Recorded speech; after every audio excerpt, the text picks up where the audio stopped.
ప్రకృతి ప్రకోపిస్తే ఎలా ఉంటుందో ఇప్పుడు ప్రపంచమంతా చూస్తోంది. గ్లోబల్ వార్మింగ్ ఒక ఎత్తైతే ఇప్పుడు ప్రపంచాన్ని వణికిస్తున్న మరో భూతం ఎల్నినో. ఒకవైపు భానుడి భగభగలు, మరోవైపు ముంచెత్తే కుంభవృష్టి వర్షాలు విరసి వ్యవసాయ రంగం తీవ్ర సంక్షోభంలో పడే ప్రమాదం కనిపిస్తోంది. అయితే దేశంలోని సముద్ర ఉత్పత్తులు, ఆక్వా ఎగుమతుల్లో మన ఆంధ్రప్రదేశ్ అగ్రస్థానంలో ఉంది.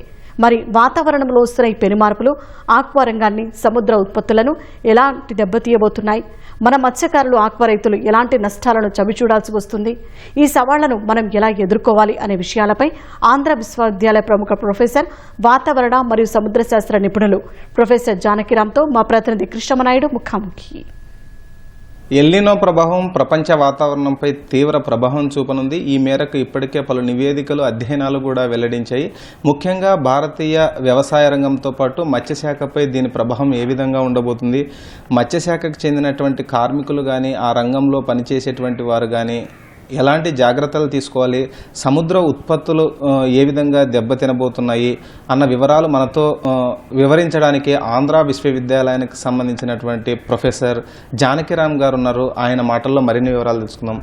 సార్, అసలు ఎల్నినో అంటే ఏంటి, సముద్ర తీరంపై దీని ప్రభావం ఏ విధంగా ఉండబోతుంది? ప్రతి 2 నుంచి 7 సంవత్సరాల మధ్య కాలంలో ప్రపంచంలో ఉండేటటువంటి వాతావరణ పరిస్థితులన్నీ కూడా ఎక్కువగా మారతాయి. ప్రధానంగా పసిఫిక్ మహాసముద్రంలో ఉండేటటువంటి పై పొరలు, అంటే సముద్రంలో ఉండేటటువంటి పై భాగంలో ఉండేటటువంటి వాటర్ అంతా కూడా, నీరంతా కూడా హీట్ ఎక్కుతుంది.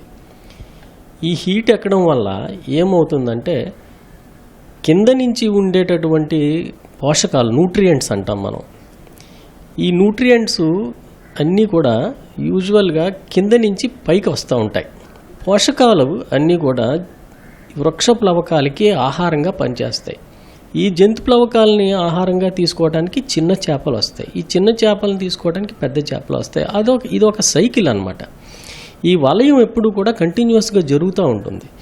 ఎప్పుడైతే ఎల్నినో ప్రభావంతో సర్ఫేస్ వాటర్ అంతా కూడా వేడెక్కిపోతుందో అప్పుడేమవుతుందంటే ఈ కింద నుండి సముద్రంలో అడుగు భాగాన్ని ఉండేటటువంటి పోషకాలన్నీ పైకి రావు. అప్వెల్లింగ్ ఎప్పుడైతే ఆగిపోయిందో వృక్ష ప్లవకాలన్నీ కూడా మీకు అక్కడ అభివృద్ధి చెందవు. వృక్ష ప్లవకాలు అభివృద్ధి చెందకపోతే జంతు ప్లవకాలు రావు. వాతావరణ పరిస్థితులు అనుకూలంగా ఉంటాయో, అంటే వృక్ష ప్లవకాలు ఎక్కడైతే బాగా ఉంటాయో అక్కడికి ఇవి అన్నీ కూడా తరలిపోతాయి. సో దానివల్ల ఏంటంటే మత్స్య సంపద అంతా కూడా ఎఫెక్ట్ అవుతుందన్నమాట.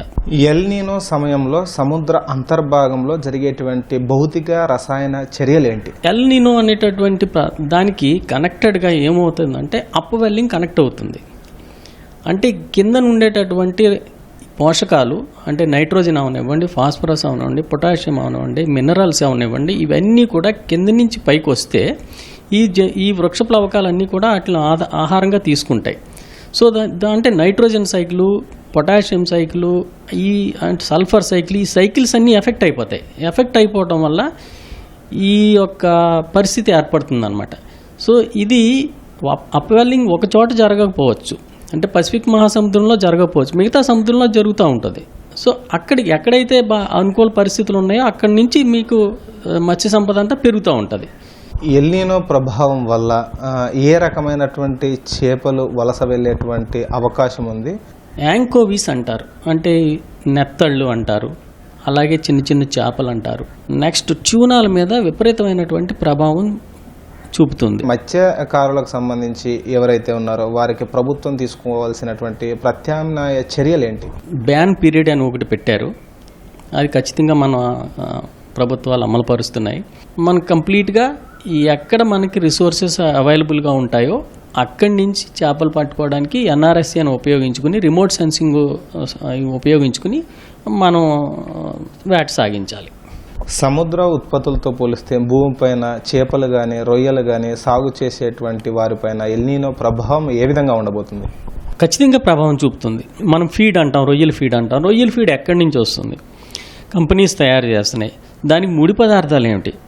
ముడి పదార్థాలన్నీ కూడా ట్రాష్ ఫిష్ అంటాం. అంటే ఏ చేపలైతే మనం తినమో ఆ చేపలన్నీ కూడా వ్యర్థాలు. వాటిని అన్నిటిని డ్రై చేసి దాన్ని పౌడర్ కొట్టేసి దానికి ఇంకా ఇంగ్రీడియంట్స్ యాడ్ చేసి రొయ్యల ఫీడ్ కింద మనం ఉపయోగిస్తున్నాం. ఈ ఎల్నినో ప్రభావం వల్ల ఆ ట్రాష్ చేపలు కూడా తగ్గిపోతాయి. సో డిమాండ్ పెరిగిపోతుంది. దానివల్ల ఏంటంటే ఫీడ్ కంపెనీలు ఉత్పత్తి తగ్గుతుంది, కాబట్టి వాళ్ళు రేటు పెంచడానికి అవకాశం ఉంది. వేడి వాతావరణం వల్ల చేపలు లేదా రొయ్యల చెరువుల్లో ఉన్నటువంటి జీవులపైన వచ్చేటువంటి వ్యాధులు ఏంటి, వాటిని ముందస్తుగా ఏ విధంగా గుర్తించి నష్ట నివారణ చర్యలు తీసుకోవాలి? చేపలు కానివ్వండి, రొయ్యలు కానివ్వండి, తక్కువ ప్రదేశంలో ఎక్కువ స్టాక్ చేసి, అంటే స్టాకింగ్ డెన్సిటీస్ పెంచేస్తున్నారు, అంటే ఎక్కువ ప్రొడక్షన్ రావాలని. ఈజీగా they are becoming prone to the diseases.